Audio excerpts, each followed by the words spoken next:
Hello, this is Rita Liu, and you're watching The Shift to Asia. John-son Oei is the founder and Group CEO of EPIC, or Extraordinary People Impacting Communities, and is an award-winning social enterprise on a mission to mobilize and empower ordinary people to create extraordinary impact in communities.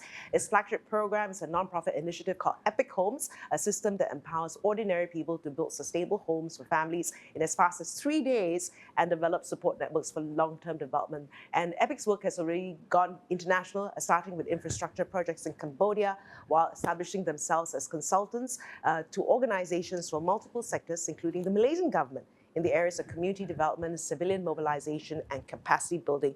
Hello, Johnson. Hey, Frida. It's so good to see you again. It is. And of course, Yeah. I've known your story from the early days, when they were still a baby, right?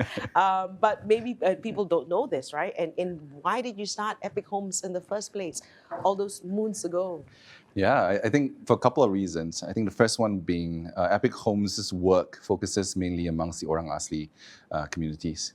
And we noticed that one of the biggest need that was unaddressed, even till now, so we started about 15 years ago, that particular need is a need for safe housing, right?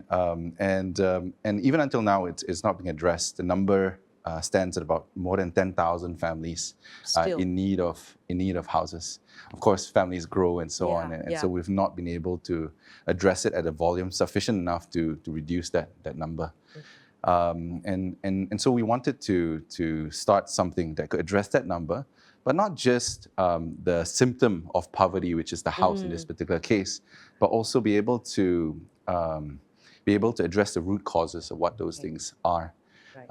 Hence, coming up with a solution that allows urbanites and rural people, in this case Orang Asli people, to build together and build relationships was the first step to then being able to uncover what these root causes were. Okay. Yeah. Why is it so personal to you? Wow. Well, to me, the reason why it's very personal is because I too have been privileged to be in a position of receiving. Yeah, and so I think at this point in time, I'm definitely a lot clearer in terms of why I do what I do. It's been 15 years. When I was younger, my family didn't come from a very privileged background in that sense, and we were in a vulnerable position. Okay. And my dad passed away when I was pretty young, and in the midst of all that instability, one of the things that really granted us stability was a house. Right, a roof over your head. Exactly. Right. And that was granted to us by very generous family members with no strings attached. Right. And so things could have been a lot more unstable, a lot more stressful. Right. With my mom then having to go out to be the sole breadwinner. Right. While we were all growing up, my brothers and I. But I think one thing that was as constant was, regardless of all the adversity that we were facing at that point in time, we could always go back and reset in a safe home, rest our heads comfortably, knowing that, okay, at least we have some roots over there. And it's because of that sort of stability, I believe, and I do credit that allowed me, although our circumstances may not have been very favorable, we could at least think beyond our current circumstances and dream a little bit bigger. And that's why I can do the things that I do today. Right. And I wanted to be able to give the same thing to other people in the same position as well. It's always something very personal, right, when people start something, right? Yeah. And so you mentioned earlier on about the homes, right? But what is the current situation with housing at the moment here in Malaysia? So you talk about 10,000? 10,000. Okay. Yeah. So there was a projection that was being made. I think this was back in 2012, where I worked closely with various government departments, including Jakwa, and this was during the time of Pemandu. I think based on whatever data that we could scrunch up back then, forming the relevant KPIs, as you know, with Pemandu back then, KPIs is a thing. He loves his KPIs. One of the things that we established was that there was a dramatically large number of families that were in need of housing, and the estimation of that came up to that particular number. Right. Yeah. Okay. And so your idea was inspired by Lego and IKEA. Yeah. So I guess. Yeah. I know. And exactly. And I think at the beginning the thought process wasn't so much how do we build the house, right? Because that would then lead to that would then lead to, okay, let's just raise some funds because I don't come from a construction background, Right. and then pass it to a contractor that knows what to do, and then come back when it's done, right? But upon engaging with the families that we're talking to back then, we realized that the issue wasn't so much the lack of a house, but it's about why are they in that position in the first place where they need housing aid. Yeah. And we wanted to get to the bottom of that, but realized that we needed to first build relationships and trust with them. And so that became our main goal. By building that relationships and trust, then perhaps we will have a better understanding about. So why are they like that in the first place? I One think, of the reasons. I try to stay away from coming out with blanket statements about them, because at the end of the day, Orang Asli, like us, you can't. We're very different. People are people, and there's various socioeconomical, psychological, mental, physical issues that they may be facing. So it's very, there's no blanket statement, it's very individual. And also their lifestyle, because that's not how they traditionally lived as well. That's right, yeah. Right? So if I could make some general statements, then what we're looking at specifically in the Orang Asli context is a clashing of different lifestyles, right? Where prior to this, the Orang Asli people are an extremely resilient people, very, very productive, very, very resourceful. And they've survived the longest compared to any of us for thousands of years, the way that they've been living. Why do they have to change? But that's just reality. Modern civilization has come in. And so with that comes the certain pressures of that, starting with the lack of resources that otherwise they would have access to. Good quality resources to build houses that last a bit longer. Today, they are surrounded by many things that poor, lower quality materials, where their houses don't last as long. Today, they're no longer fully reliant on the forests. They're now taking up jobs, and plugging into our mainstream economy in order to sustain themselves. And so in that sense, they don't have the time or the luxury to fix their houses, to repair their houses, nor do they have enough, most of them able to compete in order to earn enough money to afford quality materials or be able to purchase a house. So they're kind of caught in limbo. And this has been the case for many, many generations now. And so that number is just increasing over time.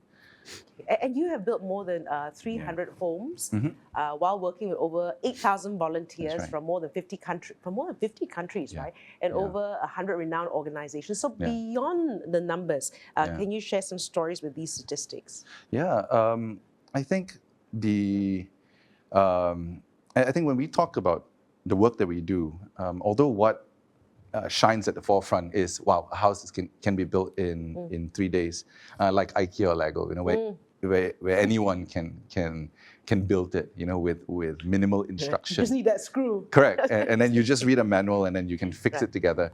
Yeah, we have more than Allen keys in this case. They haven't made it that simplified yet. But with EPIC stands for Extraordinary People Impacting Communities. And our goal is really in empowering people.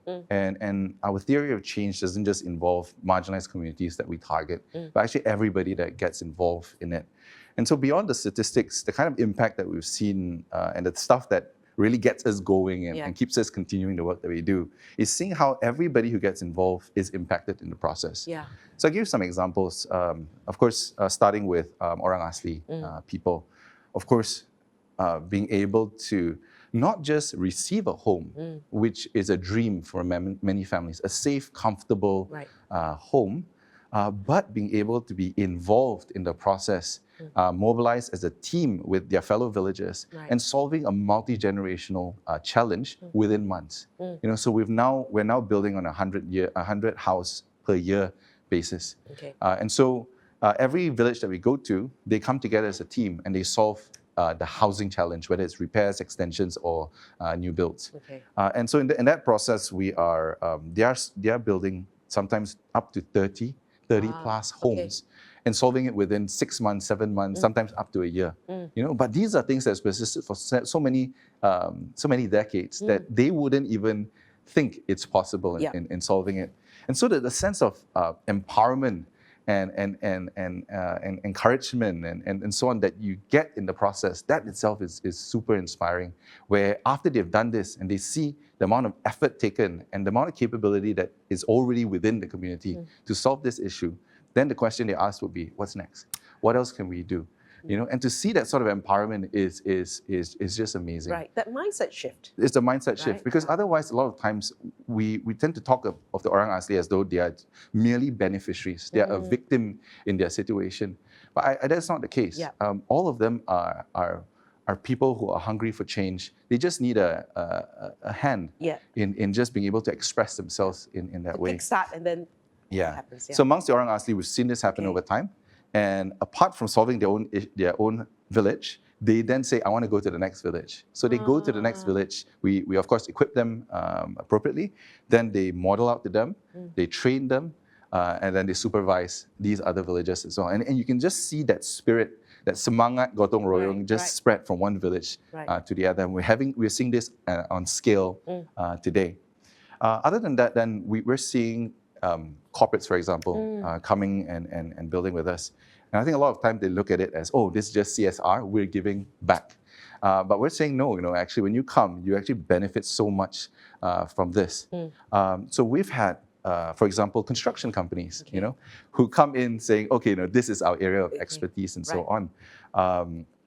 But after they go through this process where they have a hand in actually building an entire home, and they get to see within a short period of time the joy and what it means to someone that's receiving a home. I think that changes their perception and meaning towards what they do. Right. And that itself is a platform for team building, for creating a deeper understanding of the purpose of these organizations. And so within the experience of building a home, there's many anecdotal moments or processes that these companies can kind of bring back to their corporations. Right. And through that, then we've got feedback from HR managers, CEOs, and says, wow, after we've done this has become such a good reference point, to have productive conversations about how we can do things better and more meaningfully and more sustainably within their communities. Okay. And so we've had. I wouldn't mention a name. I don't think. I know. But they go back and they actually change some of their welfare policies. Right. In treating their staff on the ground better, especially in construction. And then architects and designers become a lot more empathetic. Saying that, hey, just because I drew it doesn't mean everyone's going to get it, because they themselves sometimes they follow a drawing and some of these architects may not even know how to build the house. So it becomes a very good humbling moment as well. Yeah. So early on, we were talking about Cambodia, right? But which locations and communities in Malaysia are you focusing on the moment in Malaysia? Right. So the stint in Cambodia was a short one, over 2 years. Okay. This happened a while back. This was in Phnom Penh and Siem Reap. Yeah. So this was in collaboration with the Ministry of Youth and Sports for the My Call program. The idea was to select. I think the focus was a lot more on leadership development of our local Malaysians over here. Right. We got people from various backgrounds, professionals like doctors, engineers, people from high-paying jobs who were searching for meaning. Yeah. And combining them with people who are fresh out of juvie detention center, drug addicts, orphans, autistic members, and bringing them together and showing them what they're capable of in going beyond themselves, going beyond our country's boundaries to support another country or community in need. Right. And so we embarked on a couple of community development projects over there. Started with infrastructure, but we empowered them to then start their own projects based on the engagement that they have with those respective communities. And then sometimes looking beyond your Malaysian community, we also realize, wow, how fortunate we are. Absolutely. Right? Sometimes we just need to go outside and say, wow, actually, we've got it pretty good. Absolutely. So does Epic Homes have any other exciting new initiatives or partnerships? Yeah, so I think particularly with Epic Homes, we started embarking on Project 100. Right? So Project 100 is an initiative where we're now starting to push towards this big number that is rather daunting, 10,000 plus families. Can we do it? Throughout these years, we've been focused on refining the process and systems. But now we determined that, we're ready to scale. So prior to 2024, we were building on a 20 to 30 home basis on an annual, on a year-to-year basis. Starting last year, we said we've got to start pushing the boundaries. Okay. So the first milestone that was at least scary enough, but we deemed productive enough was 100 homes. Right. So this is our second year doing so. And so we're starting to branch out towards other states as well. So last year, we were also in the midst of recovering from COVID. We focused on Selangor. But now that we've got a taste of what it takes to do this, then we're now starting to expand towards north, east, and south. Right. Up north around the Ipoh, Simpang Pulai area. Eastward towards Bentong, still very much central, and southwards in Kluang, Johor area. But essentially, this allows us to engage corporations that are based in other major cities around the country, potentially even Singapore as well, where they can come in and experience a true kampung lifestyle. Right. And then money stretches a long way as well, right? Okay. Can you share a living example of how I think you briefly talked about it as well, but maybe you can elaborate a little bit more how an Epic Communities project has connected communities. I know you talk about how now they want to help other villages. Any other stories you want to share? Is it possible to just add in, chime in for the previous question? Sure. I think one very exciting initiative that we're embarking on right now is an innovation of exercise to try to transition from steel structure to bamboo, a sustainable material that is local. Right. Right. So we recently just built our first bamboo house for an actual family. So this has been a 3-year exercise along with very amazing partners. And so the whole exercise really is very interesting in the sense that, first of all, we're looking at local material. By doing so, we're also reducing our potential carbon footprint in many, many different ways. Bamboo itself, compared to steel, has the potential of even making the exercise carbon negative. Right. Apart from that, this also allows us to engage Orang Asli communities, where most of them are situated close to where bamboo clumps are. So they can essentially or potentially become part of the supply chain, where aside from contributing towards their fellow Orang Asli by being builders, they can also be part of the manufacturing and processing process, and also benefit economically from it as well. Okay. Right. And so probably right now, I know you talk about how corporations are coming, but I guess how can individuals and corporations participate and support your initiative? Sure. Couple of simple ways. I think first one would be sponsor. We are really pushing the boundaries, and in this sense, we have a lot of sponsorship opportunities in order to reach 100 a year. We provide tax exemption receipt. And this year is pretty special, where we have the Malaysian or the Madani government supporting this initiative as well, where they're trying to encourage collaboration between sectors. So every sponsor that unlocks one home, the government actually matches one more home and shares the credit with them as well. So essentially, companies who they buy one home, they get two. And I think you had me at tax exemption. That's right. And then they get tax exemption for it as well. They can choose to come and build it themselves, where it's 100% HRDC claimable. And it would be a very productive, meaningful team building exercise that they could benefit from as well. Right? And they kill many birds with one stone. You've covered all the ground, I tell you. So thanks. I'm very excited. I mean, so nice to hear your story again and what you've been up to for the last 15 years and how things are progressing. So you know what to do. Get hold of them. Just search up for Epic Homes. What's the website? epichome.org. Of course, I've been speaking to John-son Oei. You've been watching The Shift Asia.